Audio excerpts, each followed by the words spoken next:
Next on our agenda today, we are delighted to welcome Lieutenant General Lance Landrum, who is Deputy Chair of the Military Committee for NATO. Lieutenant General Landrum is a former fighter pilot and a truly transatlantic guest. He's served in both the US and Europe. He has also worked with young people before, and I've been informed that he has been a leader of youth groups and perhaps has also been a youth participant in those kinds of groups before as well. He's here to talk with us about the gray area in security, hybrid threats that the West faces. So please, let's all welcome the Lieutenant General to the stage with a big round of applause.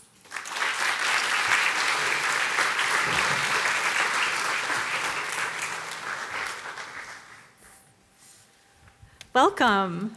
Thank you so much for being with us, Lieutenant General. Kira, thank you. Thank you. And thank you to Ambassador Baba Brage and our Public Diplomacy Division, and also William and Mary for sponsoring this. Oh yeah, I like that shout out for William and Mary, thank you. I was going to say, to kind of start things off, you are a bit of a hybrid yourself. We're obviously going to get into talking about hybrid threats, but let's talk about some positive hybrid experiences. I'm also a hybrid. I'm from the US, but I live in the UK, so I have that transatlantic link as well, and I went to William and Mary, so that's a strong US connection for me, but you obviously have a truly transatlantic career, and I'm wondering how being that kind of hybrid, moving between those different worlds, serves you in your current role. What has that journey looked like for you?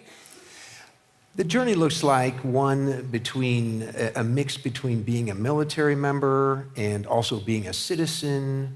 It also is a mix between being a US citizen and spending over 11 years in different assignments in Europe and working with our allies and our partners, to include also time over in Korea and also in the Middle East in different assignments, working again with coalitions, allies, and partners. So I think that's this mix that makes us realize that we're all in this together, that no one nation can do this alone, and that our network of our allies and partners is what coheres us and makes us strong. Yeah, that makes a lot of sense and links in with so many of the themes for today's Youth Summit as well. Of course, the thing about all things hybrid is that hybridity invites gray areas, and so there may be positive sides, but there are also dark sides. Could you tell us a little bit about what a hybrid threat is? Could we define that for the audience?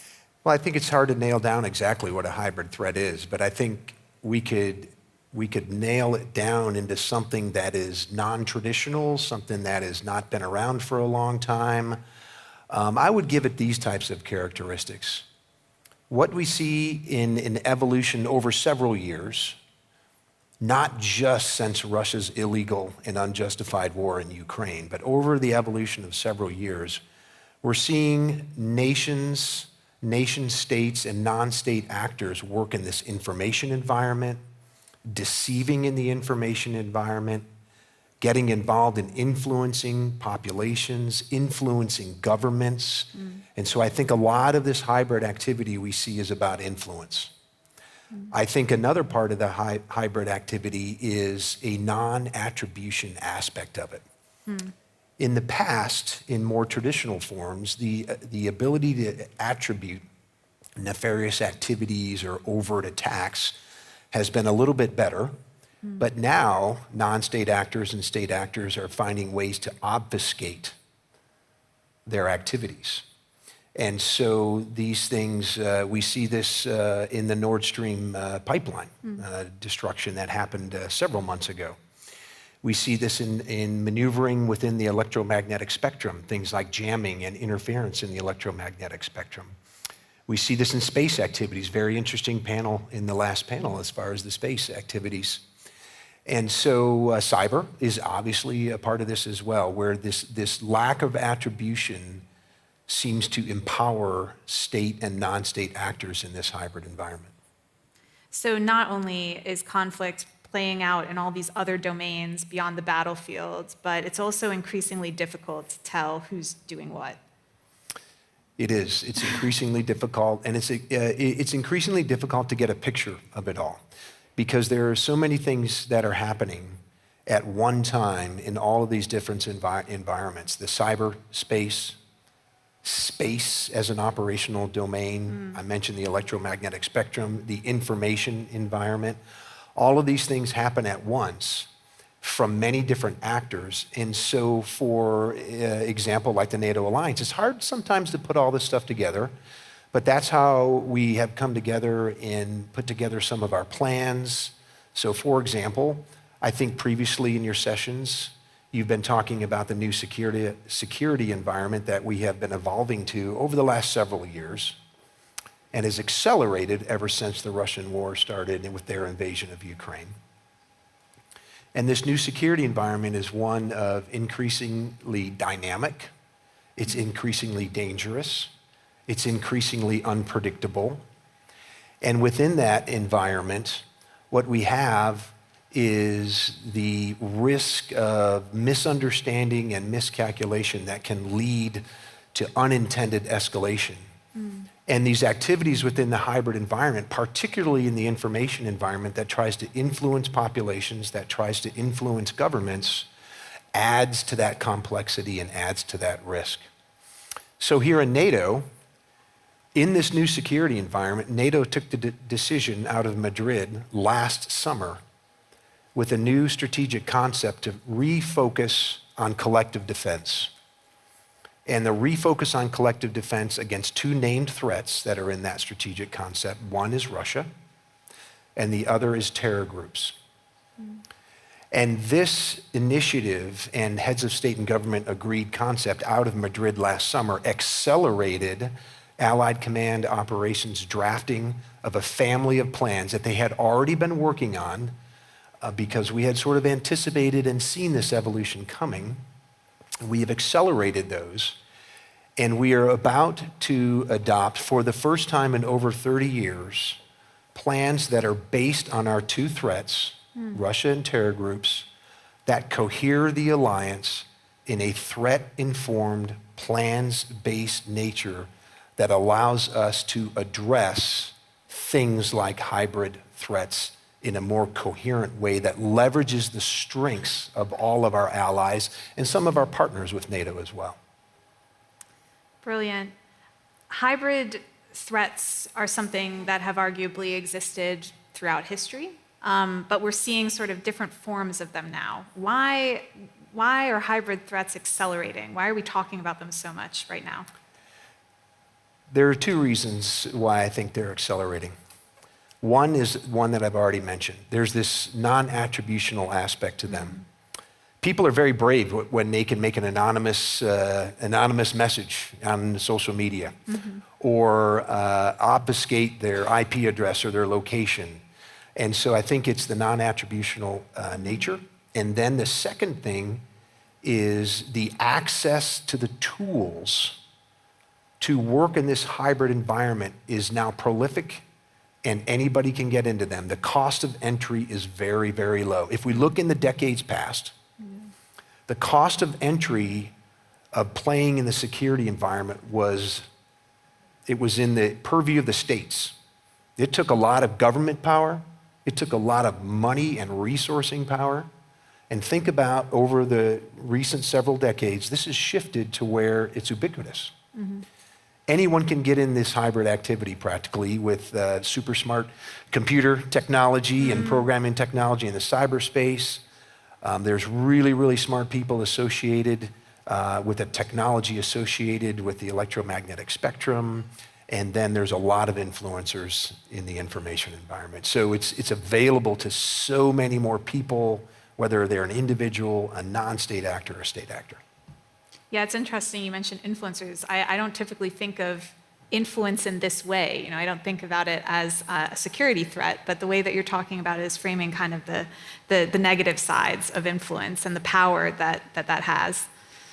What are the best ways to tackle these kinds of threats? You mentioned NATO is taking a strategic approach with a clear plan, perhaps for the first time, and that's certainly one important step toward tackling these kinds of threats. But seeing as they generally fall, I would presume, below the Article 5 threshold of threat, how do you deal with that within the NATO ecosystem? Well, I think we need to deal with it head on. I think we need to acknowledge the challenge that's in front of us. We need to acknowledge the threat in front of us. And much like our strategic concept does, we need to double down on our principles. We need to double down on our morals and the things that bind us together as liberal, democratic, free nations. And we shouldn't be ashamed of that. We shouldn't be shy at all about continuing our work in our environment, the information environment, to pass our messages out and influence with our legitimate information about our principles, our values that offer other people in this world a choice that is different from autocracy, a choice that is different from a lack of freedom and individual liberties, something that they see as valuable and something that they see as a better option. It's really interesting. Information being so empowering for giving people that agency, that ability to choose, to make choices. I'm wondering if we have any questions from our live studio audience here at the moment. Well, we've got a lot of questions. Okay, great. Let's go right here in the middle row. If you don't mind just going to the microphone so we can hear you, that would be great. Hi, thank you so much for your intervention. My name is Thomas. I work in strategic communications, and I'm from Latvia, from the Alliance's eastern flank. And I have a question about nuclear weapons. One recent development that has caused a lot of concern in the Baltic states is this demonstrative announcement by Russia that it will deploy tactical nuclear weapons in Belarus based on Iskander missiles that would put several NATO member countries in range. NATO, of course, is not responding in a mirroring like-for-like way. So how do you assess this development? How great of a threat is it to NATO and to Ukraine? Thanks. So the nuclear rhetoric that we have seen, particularly since last January and February at the start of Russia's invasion of Ukraine, I think we should all acknowledge that this is dangerous, it's irresponsible, and it's not something that responsible nations who have nuclear weapons ought to behave. As far as some of the specific rhetoric that has happened, you asked about the moves into Belarus. NATO has offered a consistent message over decades associated with our role in nuclear deterrence. And essentially what that is, right, is while we all wish for a world without nuclear weapons, as long as nuclear weapons exist, NATO will remain a nuclear alliance, and they're the ultimate guarantee of our security and our freedom. Related to the recent rhetoric, NATO has been very calm and dispassionate and stable in our response, and that's purposeful.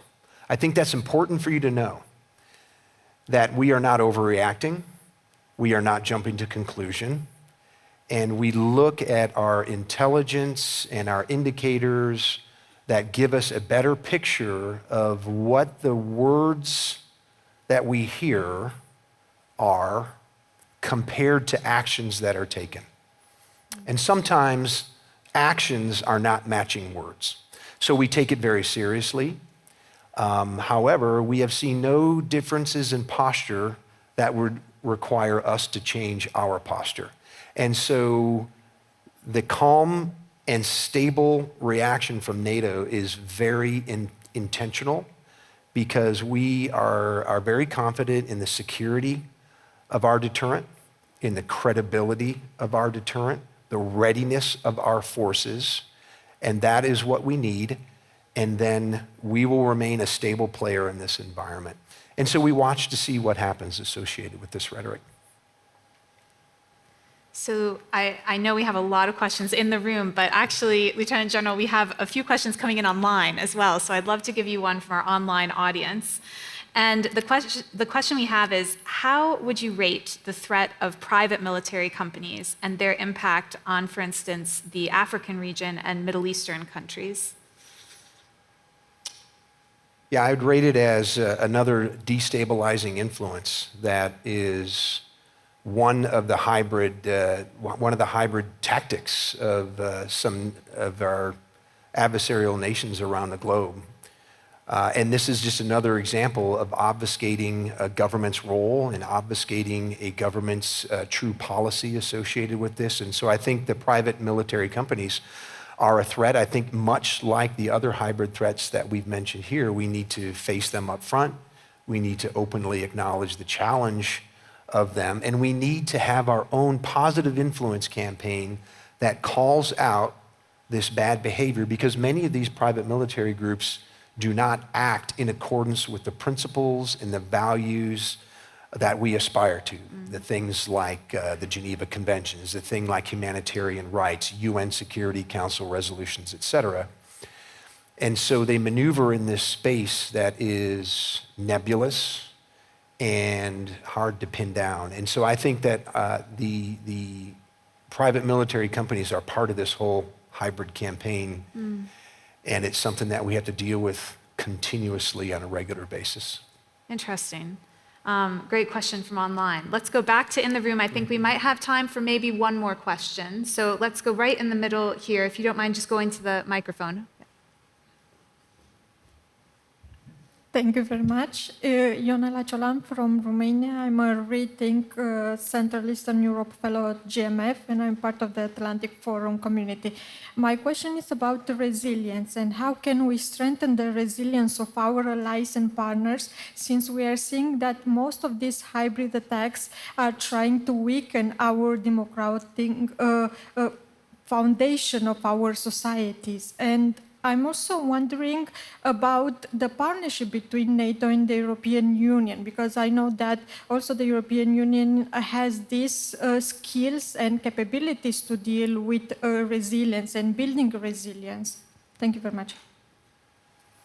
Thank you. I think your point on resilience is very, very important.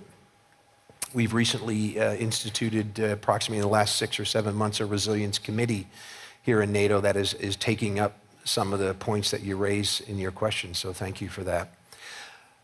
Resilience, I think, is a big part of resisting hybrid activities and hybrid influence among our nations and among alliance as an organization.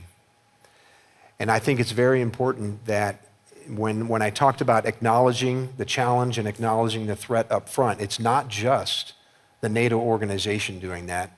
It's real, because remember, the NATO alliance is the nations. And so nations, I think, also needs to acknowledge that. And our societies are being challenged. Our people are being challenged. And when the people are challenged and society is challenged, that creates pressure and strain on a government to be able to support the citizens and deliver basic services for the citizens as well. And so the resilience of our societies, I think, is very, very important. The resilience of our continuity of government, the resilience of our communication systems, the resilience of our national infrastructure, and think about things like roads, railroads, transportation networks, energy security is very, very important. And so resilience of those things is really an important factor. And NATO aspires to work closely with the European Union. The European Union has many benefits as far as their look into the European continent and their resources, and I know they have initiatives associated with this. And so on this area, we aspire to partnership closely with them. Well, probably unknowingly, you've actually teed up a couple of things that are coming up in the agenda. Later today, we have a great panel on resilience coming up, so make sure you come back for that. And if you're online, make sure you join us. And we also are actually going to have a little bit of a competition between NATO and the EU in just a moment. So we'll get to that in a minute. But thank you so much, Lieutenant General, for joining us today. It's been a real pleasure having you here. Everybody, please give a big round of applause. Thank you. Thank you very much.